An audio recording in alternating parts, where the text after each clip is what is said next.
एक कार्यक्रम की इंस्टॉलेशन प्रक्रिया। आइए अब सीखते हैं हम किस प्रकार अनइंस्टॉल करते हैं। स्टार्ट मेन्यू खोलें, सेटिंग्स पर क्लिक करें।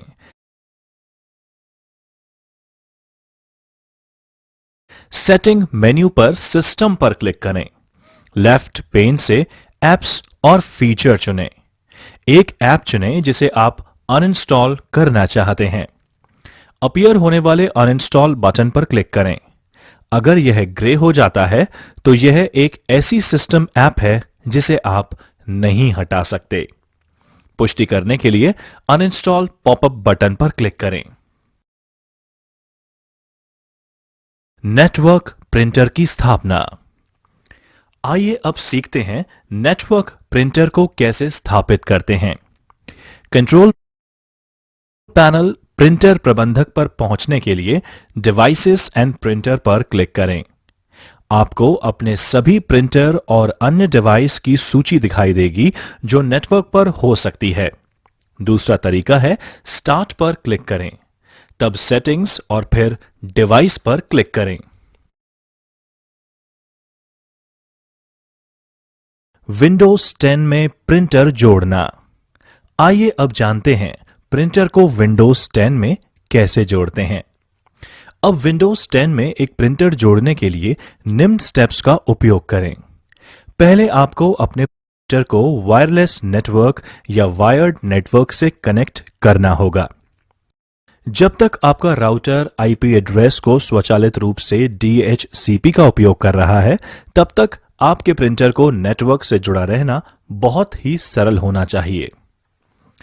प्रिंटर कनेक्ट हो जाने के बाद आगे बढ़ो और अपने पीसी पर डिवाइस एंड प्रिंटर डायलॉग में ऐड अ प्रिंटर पर क्लिक करें। अब अगर प्रिंटर ऑन तथा कनेक्टेड है तो यह मैजिकल फॉर्म से कार्य करने लगेगा और नेटवर्क पर पहले से जो प्रिंटर नहीं जोड़ा गया है वह सूची में दिखाई देना चाहिए। यदि वे दिखाई नहीं देते तो आपकी समस्या के निवारण के लिए नीचे दिए गए the printer that I want isn't listed link पर क्लिक करना चाहिए।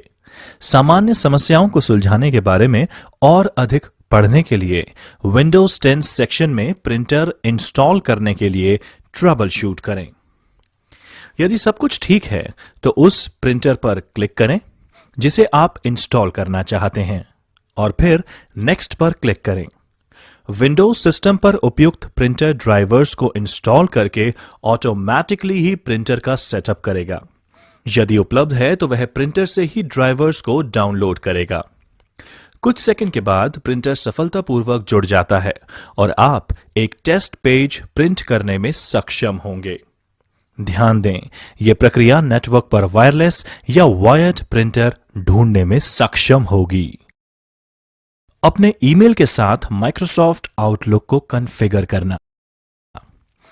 आइए अब सीखते हैं ईमेल के साथ माइक्रोसॉफ्ट आउटलुक को कैसे कॉन्फ़िगर करते हैं। माइक्रोसॉफ्ट आउटलुक माइक्रोसॉफ्ट का पर्सनल इंफॉर्मेशन मैनेजर है जो माइक्रोसॉफ्ट ऑफिस सूट के एक भाग के रूप में उपलब्ध है। हालांकि मुख्यतः एक ईमेल एप्लीकेशन के रूप में इस्तेमाल किया जाता है। इसमें calendar, task manager, contact manager, note taking, पत्रिका और वेब ब्राउजिंग भी शामिल है। ईमेल अकाउंट जोड़ें, कॉन्फ़िगर करें। आइए अब सीखते हैं ईमेल अकाउंट कैसे जोड़ते या कॉन्फ़िगर करते हैं। इससे पहले कि आप आउटलुक 2010 का उपयोग कर ईमेल संदेश भेजें और प्राप्त कर सकें, आपको ईमेल खाते को जोड़ना और कॉन्फ़िगर करना होगा। यदि आपने उसी कंप्यूटर पर माइक्रोसॉफ्ट आउटलुक के एक पुराने संस्करण का इस्तेमाल किया है जहां आपने आउटलुक 2010 स्थापित किया है, तो आपके खाते की सेटिंग ऑटोमैटिकली इंपोर्ट की जाती है। ईमेल खातों के बारे में आइए अब जानते हैं ईमेल खातों के बारे में। आउटलुक माइक्रोसॉफ्ट एक्सचेंज, POP3 और IMAP खातों को सपोर्ट करता है।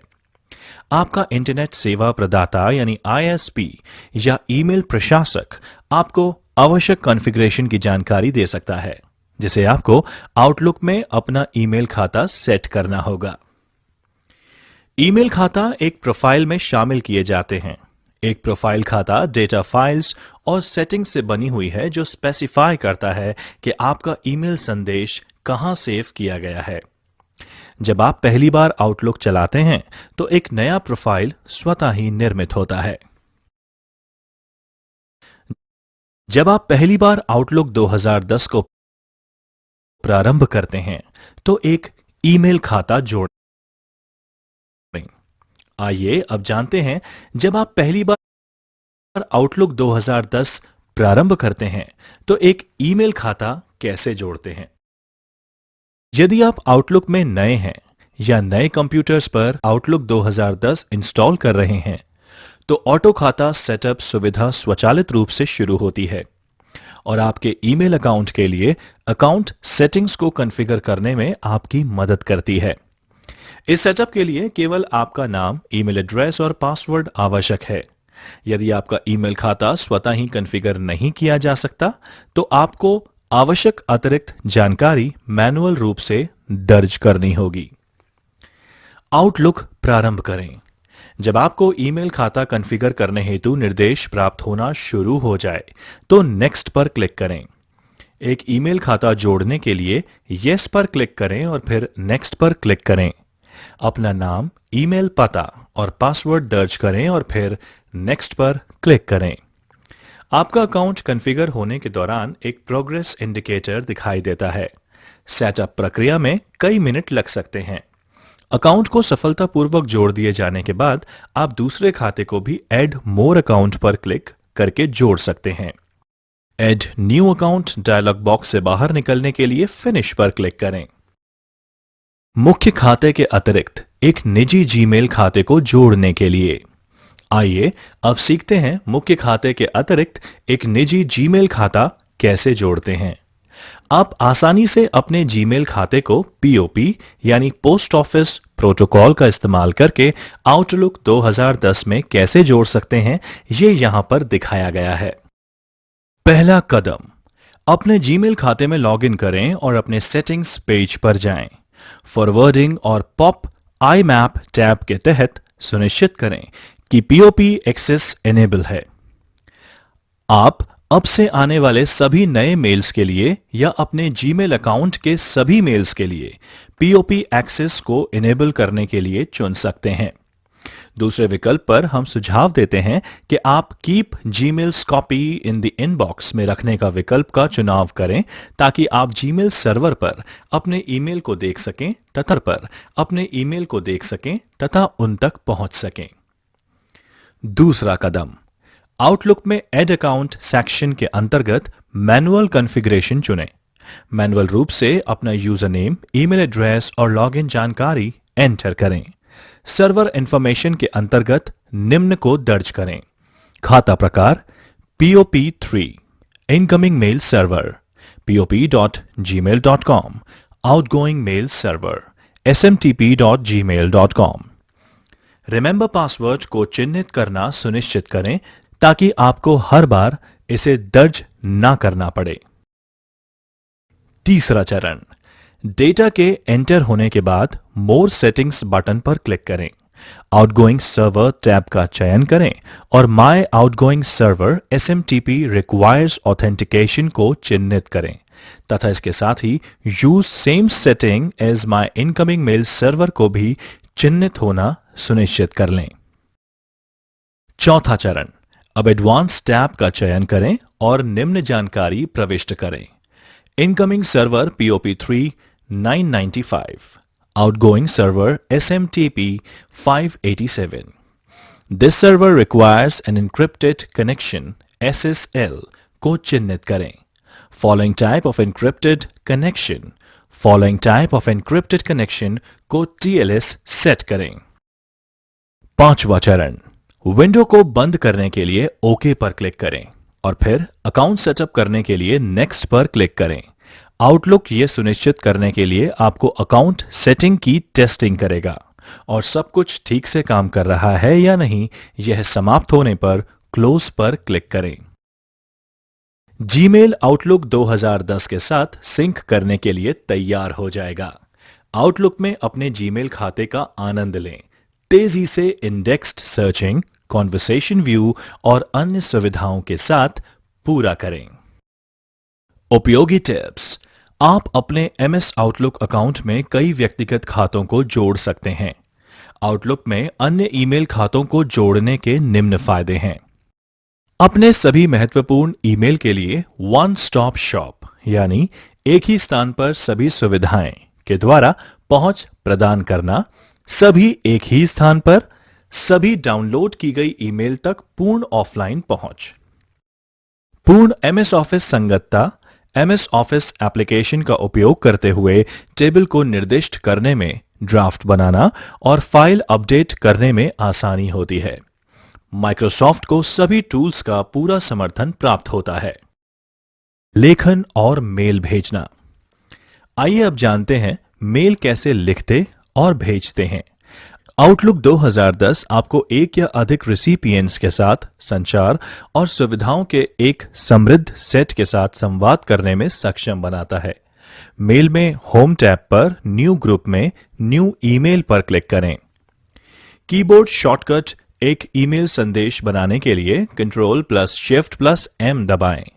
सब्जेक्ट बॉक्स में संदेश का विषय लिखें। टू CC या BCC बॉक्स में प्राप्तकर्ता के ईमेल पता या नाम दर्ज करें। अर्धविराम के साथ एकाधिक प्राप्तकर्ताओं को अलग करें। एड्रेस बुक में एक सूची से प्राप्तकर्ता के नाम का चयन करने के लिए टू CC या BCC पर क्लिक करें और उसके बाद आप जो नाम चाहते हैं उसे क्लिक करें। आपके द्वारा संदेश बनाने के पश्चात सेंड पर क्लिक करें। ईमेल संदेश को उत्तर दें या अग्रेषित करें। आइए अब जानते हैं ईमेल का रिप्लाई या फॉरवर्ड कैसे करते हैं। जब आप किसी ईमेल संदेश का उत्तर देते हैं तो मूल बॉक्स के प्रेषक को बॉक्स में स्वतः ही जोड़ दिया जाता है। इसी तरह जब आप उत्तर दें रिप्लाई ऑल का उपयोग करते हैं तो एक संदेश प्रेषित और मूल संदेश के किसी भी अतिरिक्त प्राप्तकर्ता को बनाया और संबोधित किया जाता है। जो भी आप चुनते हैं आप प्राप्तकर्ता को टू CC और BCC बॉक्स में बदल सकते हैं। जब आप कोई संदेश फॉरवर्ड करते हैं तो टू CC और BCC बॉक्स खाली हैं और आपको कम से कम एक रिसीवर दर्ज करना होगा। प्रेषक या अन्य प्राप्तकर्ताओं को उत्तर दें। आइए अब जानते हैं प्रेषक या अन्य प्राप्तकर्ताओं को ईमेल का रिप्लाई कैसे देते हैं।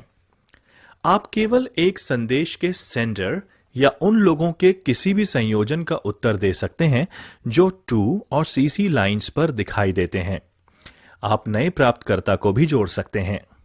रेस्पॉन्ड समूह में होम या मैसेज टैब पर रिप्लाई टू ऑल या फॉरवर्ड क्लिक करें।